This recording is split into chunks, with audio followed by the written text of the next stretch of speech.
Sejam bem-vindos ao canal Compilado. Audiobooks de alta performance para você que deseja evoluir. Narração de livros de verdade com interações. Se você gosta desse estilo de conteúdo, já segue o canal para acompanhar as novas leituras. Na descrição do vídeo, eu vou deixar o link para a compra do livro físico, se desejar. A nossa proposta é fazer um audiobook diferente, para que você possa ver o que eu estou lendo.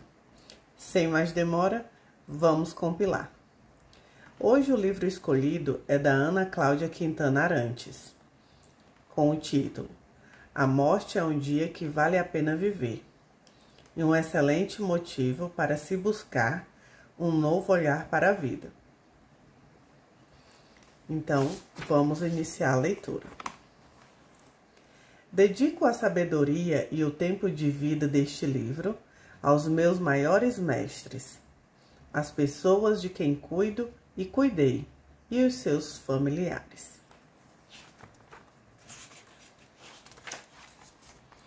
Prefácio à nova edição. Impensável morrer, impossível aceitar, improvável não sofrer, inevitável ser feliz, imperdível o tempo por aqui, inesquecível é o amor. Ana Cláudia Quintana Arantes.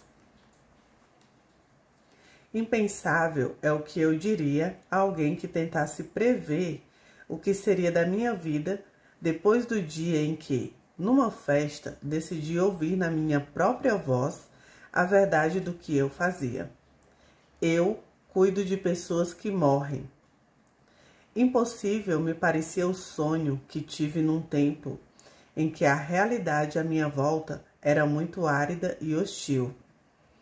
Impossível pensar que as pessoas pudessem se interessar em aprender que há muito a fazer quando a medicina diz que não há nada a fazer. Improvável pensar que as pessoas pudessem se interessar pelas palavras e pelos ensinamentos de uma médica que aceitasse cuidar de seus pacientes até o último de vida deles, acolhendo a morte como parte da vida, quando nada mais pudesse reverter a doença. Algumas filosofias dizem que a vida cumpre etapas a cada 9 anos, outras que as etapas se sucedem a cada 7 anos. Há 9 anos, em 2013, o momento em que cheguei ao teatro da Faculdade de Medicina da USP para viver meus 18 minutos de eternidade, entrou para a minha história. Apresentar uma ideia que merecia ser espalhada, esse era o propósito do convite que recebi. Ser chamada foi uma enorme surpresa.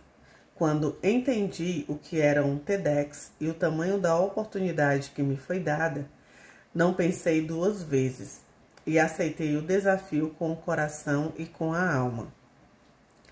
Inevitável o tempo de fazer minha voz alcançar os ouvidos do mundo. A gente nunca imagina como conseguirá chegar quando o caminho é muito árduo e hostil. Na época da palestra, que acabou por dar nome ao meu primeiro livro de não ficção, as pessoas experientes nesse mundo de TED me disseram que seria um grande sucesso. Mesmo assim, eu não imaginava que 1 ano depois receberia o convite para escrever um livro. Em 2015, há 7 anos, eu finalizava o texto da primeira edição desta obra que me levou ao mundo. O lançamento foi surpresa até para os editores mais otimistas. Faltou o livro na livraria e foi necessário buscar mais exemplares para satisfazer a todos os que enfrentaram quase 4 horas de fila para conseguir um autógrafo. Teve gente que chegou à mesa onde eu estava já com a metade do livro lido e grifado, rostos banhados em lágrimas e sorrisos emocionados. Foi lindo demais viver aquele primeiro dia de sucesso da minha escrita. Quem diria? O sucesso se manteria e até cresceria ao longo dos anos.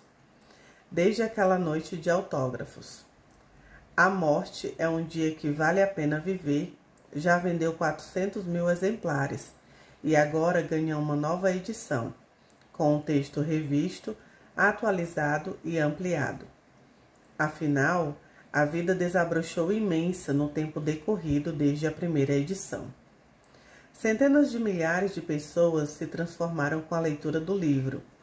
Outras tantas compreenderam o que era preciso fazer por elas mesmas quando encontraram uma doença que ameaçava a continuidade da vida. Outras ainda se sentiram preparadas para orientar familiares e amigos. Por causa do livro, souberam o que dizer, o que fazer e entenderam o que estavam sentindo. Foram encorajadas a amar acima de tudo, amar acima de morrer, amar antes e depois de morrer. A grande surpresa que este livro me trouxe foi esta. Minha escrita conseguiu alcançar um público que ainda não tinha sido tocado pela doença ou pela morte em si, concretamente. Essas pessoas perceberam que refletir sobre a morte trazia vida para suas vidas, para os sentidos e sentimentos. Uma vida mais viva e intensa do que a que era vivida sem sentido ou propósito, por se acreditar infinita. Cumpri os ciclos de 9 e de 7 anos. Agora é seguir jornada nessa nova fase, ainda mais repleta de amor por meu trabalho e pela escrita. Entre parênteses, tenho planos de passar a vida escrevendo. Fecha parênteses. E o melhor de tudo. E o melhor de tudo isso, por causa deste livro, encontrei com quem partilhar o caminho. Encontrei meu par. Não estou mais sozinha. É o resultado de acreditar que o melhor modo de fazer algo, por mais simples que possa parecer, é amar o que se faz. Imperdível a chance de celebrar essa grande oportunidade que a vida me trouxe. 10 anos depois da experiência única e preciosa de trabalhar no hospice, quem quiser saber o que é pode ler tudo a respeito aqui no livro, Histórias Lindas de Morrer, sou capaz de mostrar o que tenho de melhor. O prazer de trabalhar com gente, com pacientes, famílias e principalmente estudantes. Pessoas comprometidas com seu trabalho e que acreditam no poder de aprimorar seus conhecimentos e em deixar florescer sua humanidade, a ponto de transformar a prática do cuidar numa verdadeira cura, não do corpo, mas da existência humana. A vida, assim, já é inesquecível. Toda a felicidade que está acontecendo mesmo. Introdução. Se você expressar o que habita em você, isso irá salvá-lo. Mas se você não expressar o que habita em você, isso irá destruí-lo. Jesus, Evangelho de São Tomé. Um convite, uma festa. Chego sem conhecer ninguém além da anfitriã. Pela recepção calorosa dela, percebo que alguns convidados estão interessados em saber quem sou. Aproximam-se. Fico meio tímida nessas ocasiões e tenho dificuldade para começar a conversar. Mas nos instantes a roda se amplia. A conversa flui, cada um diz quem é e o que faz da vida. Observo gestos e olhares. Um instinto misteriosamente provocador brota em mim. Sorrio. Por fim, alguém pergunta: "E você, trabalha com o quê?" "Sou médica." "Mesmo? Que máximo! Qual é a sua especialidade?" Segundos de dúvida. O que vou responder? Posso dizer que sou geriatra e a conversa vai enveredar para o rumo mais óbvio. 3 ou 4 dúvidas sobre problemas de cabelos e unha, o que eu, com minha experiência, recomendo para retardar o envelhecimento, talvez alguma pergunta sobre um familiar que parece esclerosado. Dessa vez, porém, quero responder algo diferente. Quero dizer o que faço. Dizer ainda que o faço com muito prazer e me realiza muito. Não quero fugir. Essa decisão interna me traz uma inquietude e, ao mesmo tempo, uma sensação agradável de libertação. Eu cuido de pessoas que morrem. Segue-se um silêncio profundo. Falar de morte em uma festa é algo impensável. O clima fica tenso e, mesmo à distância, percebo os olhares e pensamentos. Posso escutar a respiração das pessoas que me cercam. Algumas desviam o olhar para o chão, buscando o buraco onde gostariam de se esconder. Outras continuam me olhando com aquela expressão de "Oi?", esperando que eu rapidamente conserte a frase e explique que não me expressei bem. Já havia algum tempo eu tinha vontade de fazer isso, mas me faltava coragem para enfrentar o abominável silêncio que, eu já imaginava, precederia qualquer comentário. Ainda assim, não me arrependi. Internamente, eu me consolava e perguntava a mim mesmo: algum dia as pessoas escolherão falar da vida por esse caminho. Será que vai ser hoje? Então, em meio ao silêncio constrangedor, alguém toma coragem, se esconde atrás de uma bolha sorridente e consegue fazer um comentário. Nossa, deve ser bem difícil. Sorrisos forçados, novo silêncio. Em 2 minutos, o grupo se dispersou. Um se afastou para conversar com um amigo recém-chegado, outro foi buscar um drink e não voltou mais. Uma terceira pessoa saiu para ir no banheiro, outra simplesmente pediu licença e se foi.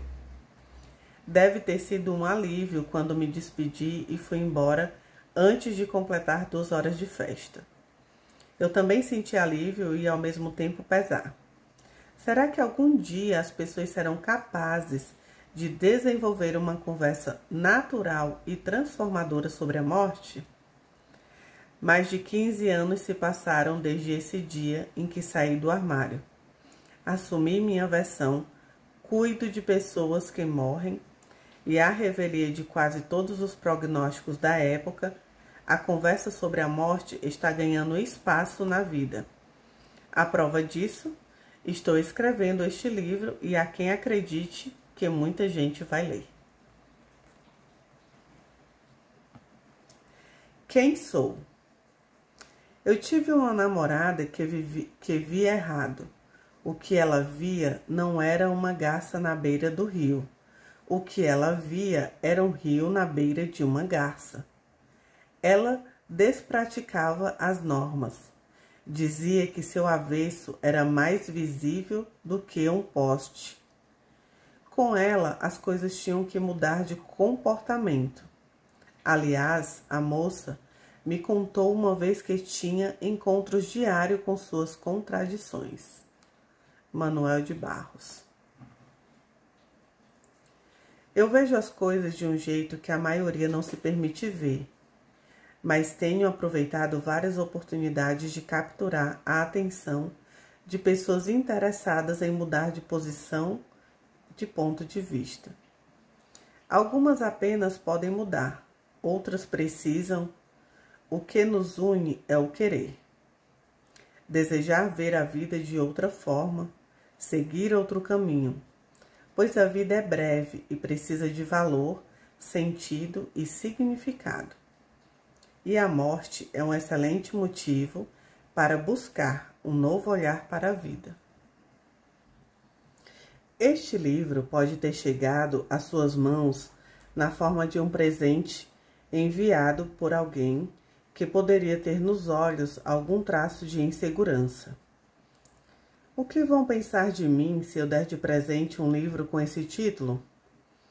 Ou Se o livro foi comprado por você, pode ser que uma questão parecida estivesse presente. O que vão pensar de mim se me verem lendo esse livro? A você ou a quem lhe deu o livro de presente, uma esperança que sinto é que a vida possa lhes agradecer pela coragem. Por meio deste livro, você e eu começamos uma convivência na qual espero compartilhar parte do tanto que tenho aprendido a cada dia. Com meu trabalho como médica e também como ser humano, que cuida de seres humanos, intensamente humanos, de cara, preciso já dizer que saber da morte de alguém não faz necessariamente com que nos tornemos parte da história dessa pessoa. Nem mesmo assistir à morte de alguém é suficiente para nos incluir no processo. Cada um de nós está presente na própria vida e na vida de quem amamos. Presente não apenas fisicamente, mas presente com nosso tempo, nosso movimento. Só nessa presença é que a morte não é o fim. Quase todo mundo pensa que a norma é fugir da realidade da morte, mas a verdade é que a morte é uma ponte para a vida. Despratique as normas. Por que faço o que faço? Queres ser médico, meu filho? Essa é a aspiração de uma alma generosa, de um espírito ávido de ciência. Tens pensado bem no que há de ser tua vida? Esculápio. Muitas escolhas profissionais podem levar a questionamentos e a medicina está entre os mistérios. Por que a medicina? Por que eu escolhi ser médica? Uma das razões mais mencionadas pelos que seguem esse caminho é a existência de médicos na família. Alguém que admiram, mas não há nenhuma na minha. No entanto, sempre houve doença e sofrimento, desde que eu era muito pequena. Minha avó, a quem atribuo o primeiro passo em direção a essa escolha profissional, tinha doença arterial periférica e se submeteu a 2 amputações.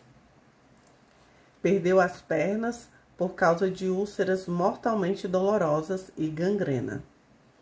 Expressava suas dores com gritos e lágrimas. Suplicava a Deus piedade, pedindo que a levasse. Apesar de toda a limitação que a doença lhe causou, ela me educou e cuidou de mim. Nos piores dias, ela recebia a visita de um médico, o Dr. Aranha, cirurgião vascular. Lembro-me dele como uma visão quase sobrenatural, angelical. Um homem grande, de cabelos grisalhos, cuidadosamente penteados para trás com gumex, um poderoso fixador. Ele cheirava bem, era muito alto. Não sei se era alto de fato ou se assim me parecia por eu ter apenas 5 anos. E se vestia sempre de branco, camisa engomada, cinto de couro gasto, mas com a fivela brilhando. Suas mãos grandes e muito vermelhas carregavam uma maleta preta pequenina. Eu acompanhava com os olhos os movimentos daquelas mãos e desejava ver tudo o que se passava no quarto da minha avó. Mas sempre me mandavam embora. Mesmo assim, vez por outra, esqueciam a porta entreaberta e eu assistia a toda a consulta pelas frestas. Ela contava a ele sobre as dores, sobre as feridas. Ela chorava, ele a consolava e segurava suas mãos. Cabia todo o sofrimento dela dentro daquelas mãos enormes. Em seguida, ele abria os curativos e explicava os novos cuidados para minha mãe.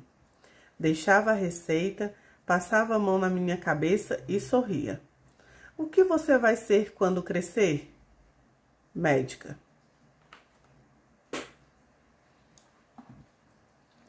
A vida é feita de histórias. O que eu fiz com a minha? Chegou o instante de aceitar em cheio a misteriosa vida dos que um dia vão morrer. Clarice Lispector. O Doutor Aranha era para mim o ser mais poderoso e misterioso do mundo. Depois de atender minha avó, ele sempre ficava um pouco mais, entre cafés, biscoitos de polvilho e bolo de laranja. Seguia com algumas conversas mais amenas, gesticulando com suas mãos imensas diante de meus pequenos olhos atentos.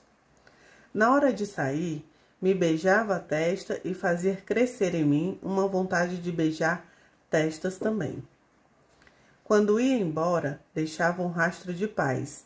Era impressionante como a minha avó melhorava só de vê-lo. Minha mãe voltava a sorrir, cheio de esperança na nova receita. A vida seguia mais entre altos e baixos. O curso natural da doença levou à amputação das pernas. A esperança de a dor passar com a amputação também acabou rapidamente. Ela persistia. Diagnóstico aterrorizante para uma criança. Minha avó tinha uma dor fantasma. Dor fantasma. Seria possível exorcizá-la? Mandar a dor fantasma seguir seu caminho evolutivo?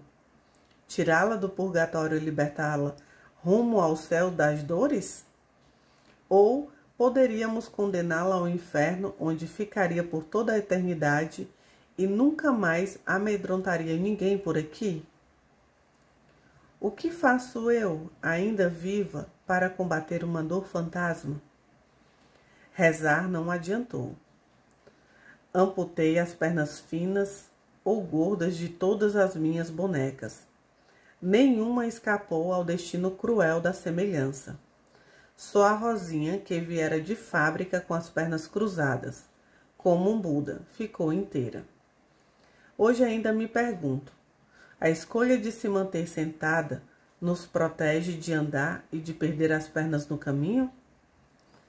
Mas a Rosinha ganhou marcas cirúrgicas de canetinha, só para me lembrar que, mesmo se eu quiser me manter sentada, a vida deixará suas marcas.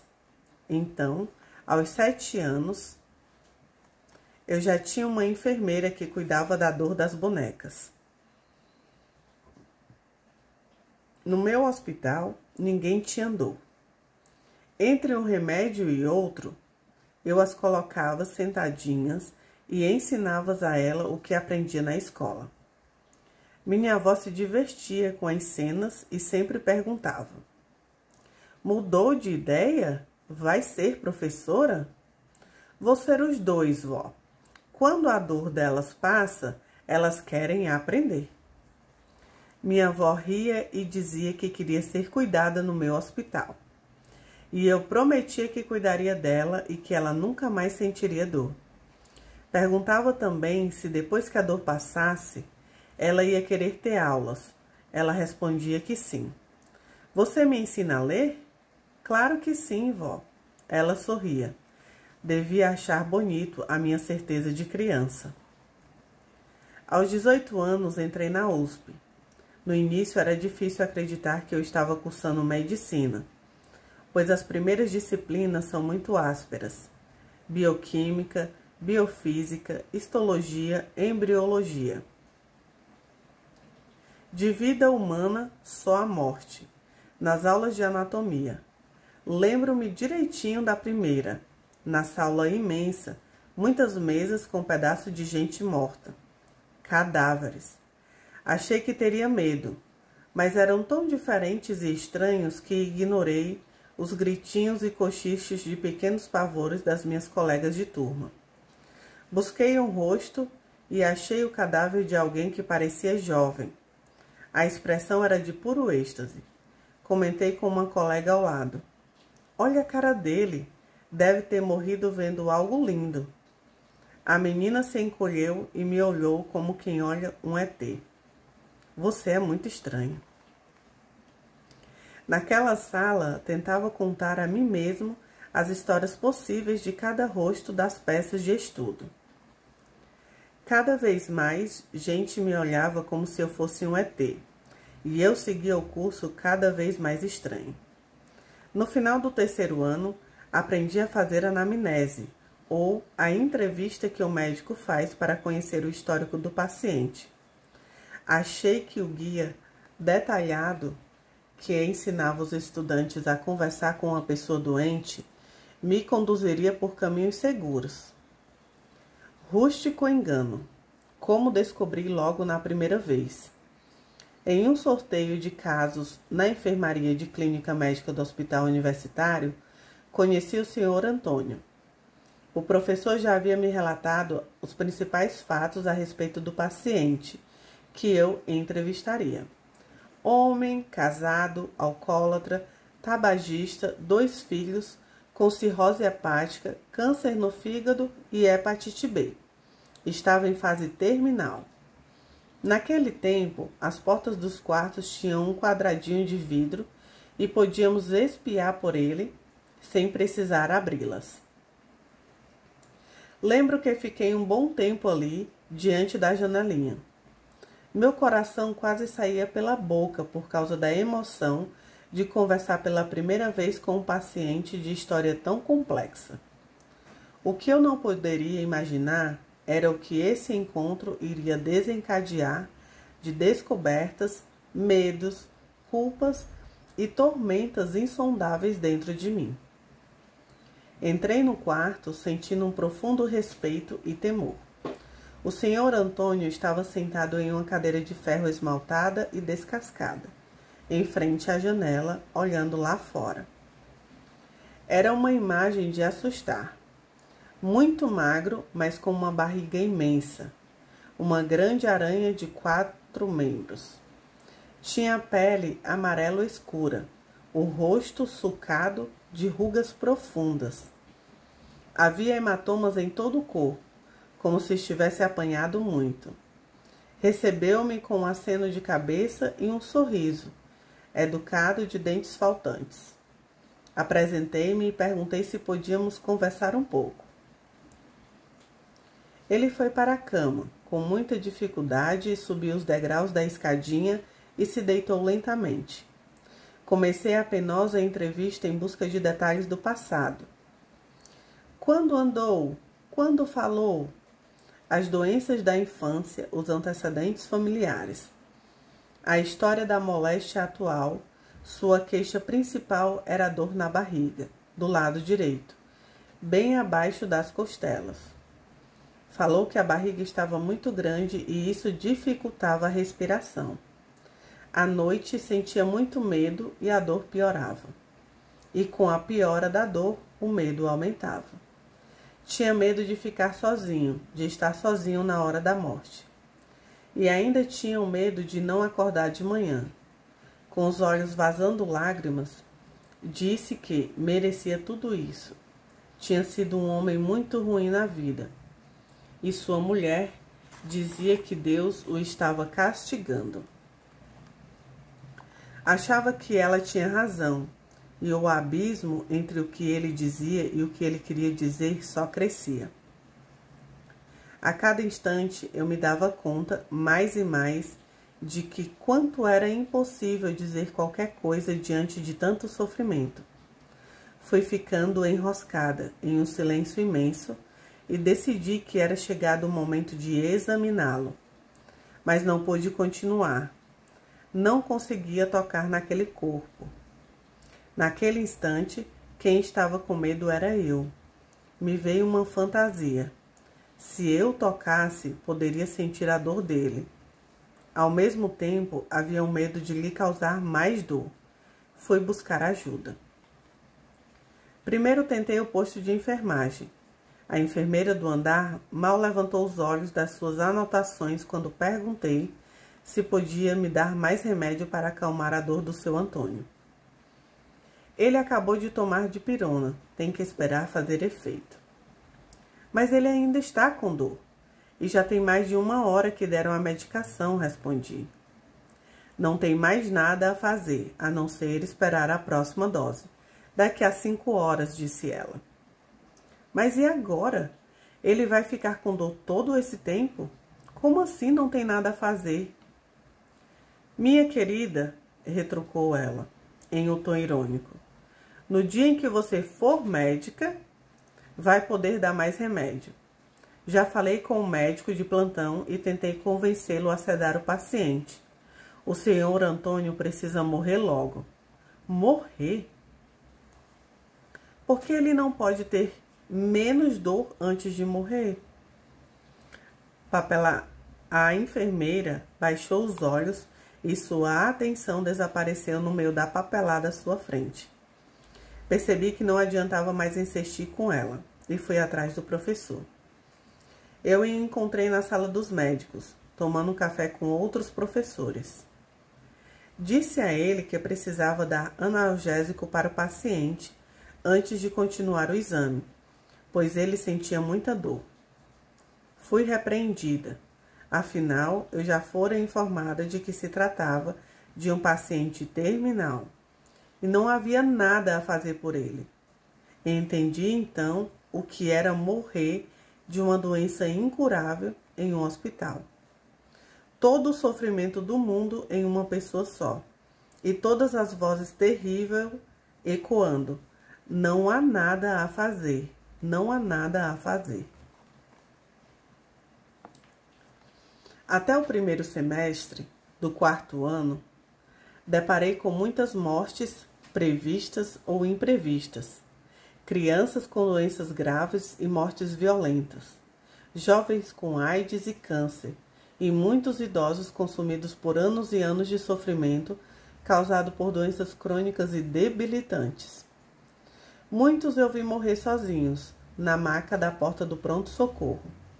Cada vez que isso acontecia, fortalecia-se a minha certeza de que não ia dar para continuar.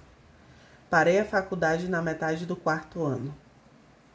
A crise foi grave, pois em casa também enfrentava muitos problemas de saúde com meus familiares e sérias dificuldades financeiras. Essas dificuldades muitas vezes me impediram de sonhar em terminar a faculdade, pois havia dias em que não tínhamos nem o que comer em casa. Muitas vezes na faculdade eu só me alimentava se alguém me pagasse um lanche. Eu tinha muita vergonha de partilhar minha realidade com os colegas, mas tive amigos que cuidavam de mim, em silêncio, literalmente me alimentando ou me dando carona para ir e vir da faculdade. Faltavam recursos até para pegar o ônibus. Somando-se a isso a imensa decepção que tive com o que eu desejava aprender, a situação doméstica me ofereceu uma boa desculpa para deixar a faculdade. Teria que trabalhar. Porém, fiquei 2 meses em casa sem sair para nada, sem saber o que ia fazer da vida. Tive uma pneumonia bem séria, mas recusei a internação. Foi a primeira vez que desejei realmente morrer. Passada a fase mais difícil, fui trabalhar em uma loja de departamento. A cada dia, no entanto, eu ficava mais ansiosa em relação à minha vocação. Havia o chamado da medicina, mas eu não sabia como acolhê-lo. O tempo foi passando e foi me distanciando de todo aquele mundo de horrores das vidas abandonadas que esperavam a morte no hospital. Mas o chamado persistia no meu coração e não pude mais silenciá-lo. Talvez eu não tivesse talento, mas decidi que deveria insistir. Quem sabe eu não me acostumaria a tudo aquilo como todos os outros se acostumaram? Decidi voltar para a faculdade e trabalhar como voluntária em uma maternidade da periferia. Passava madrugadas massageando as costas das parturientes, que urravam de dor e não tinham escolha. Naquele tempo, o governo não autorizava anestesia para o parto normal, então o jeito era sofrer. Cheguei a pensar que finalmente tinha encontrado uma forma de ser médica sem ter que lidar com tanto sofrimento desnecessário. Eu sabia que a dor daquelas mulheres iria passar, e a alegria de conhecer seus filhos traria muito sentido para aqueles momentos difíceis. Como Nietzsche, eu também acredito que o homem tolera qualquer como se tiver um porquê. Um ano depois, terminei o 4º ano sem grandes sofrimentos com os pacientes vivos. O encanto veio de algo jamais cogitado por mim antes. Adorei o curso de medicina legal. Naquele tempo, acompanhávamos as autópsias no serviço de verificação de óbito e no IML. Havia as reuniões anatomoclínicas, nas quais se apresentava o caso de um paciente e vários médicos discutiam as hipóteses diagnósticas. No final, vinha o patologista que expunha os achados da autópsia. Estes, por sua vez, esclareciam o motivo da morte. No 5º ano, comecei a fazer plantão, e meu primeiro estágio foi na obstetrícia. Como já fazia partos na outra maternidade, aproveitei muito. Tive certeza de que era mesmo a medicina que eu amava tanto. Durante a faculdade, quando via alguém morrendo em grande sofrimento, e num hospital isso acontece quase sempre, eu perguntava o que era possível fazer, e todos diziam, nada. Isso não me descia. Esse nada ficava engasgado no meu peito. Chegava a doer fisicamente, sabe? Eu chorava quase sempre. Chorava de raiva, de frustração, de compaixão. Como assim, nada? Não me conformava que os médicos não se importassem com tamanha incompetência. Não em relação a evitar a morte, porque ninguém vive eternamente, mas porque abandonavam o paciente e a família. Por que o sedavam deixando-o incomunicável? Havia uma distância muito grande em o que eu precisava aprender e o que eu aprendia. Logo começou a gozação comigo. A médica que não aguenta ver paciente doente. Pode isso? Não, não pode. Me escondi do mundo no departamento fotográfico da faculdade. Atrás da câmera ninguém vê lágrimas. Ninguém percebe o coração do fotógrafo até que mostra as suas fotos. Do lugar onde eu estava, podia enxergar coisas que os outros não viam. Mas ainda era muito cedo para dizer o que era verdade para mim. Me calei e prossegui. Em seu livro Mortais, Atul Gawande, cirurgião e escritor americano, diz: aprendi muitas coisas na faculdade de medicina. Mortalidade não foi uma delas. Na faculdade não se fala sobre a morte, sobre como é morrer. Não se discute como cuidar de uma pessoa na fase final de doença grave e incurável. Os professores fugiam das minhas perguntas e algumas chegaram a dizer que eu deveria fazer alguma especialidade que envolvesse pouco ou nenhum contato com pacientes. Dizia que eu era sensível demais e não seria capaz de cuidar de ninguém sem sofrer tanto quanto meus pacientes ou mais. A graduação foi, sem dúvida, o tempo mais difícil da minha vida. Ao final desse período, escolhi a geriatria. Pensei que, se cuidasse de pessoas mais velhas, talvez viesse a encarar a morte de uma maneira mais fisiológica e natural.